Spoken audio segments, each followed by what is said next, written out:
ரகசிய பேசுக்கெல்லாம் ராத்திரி வாமா கரும்பு தின்ன கூப்பிடுற கூலி ஏத்தி கேக்குறிய குலுக்கி வச்ச கொக்கோ கோலா குலுக்கி வச்ச கொக்கோ கோலா போல சாயங்கால வேலை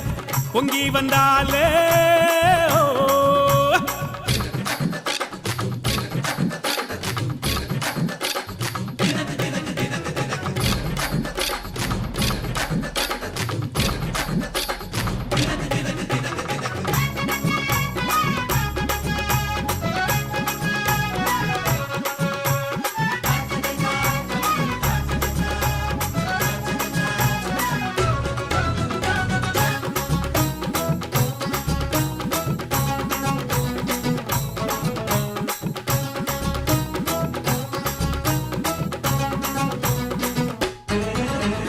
பன்னீர் சோடா ஒன்ன உடைக்கட்டா உனக்கு சிக்கனும்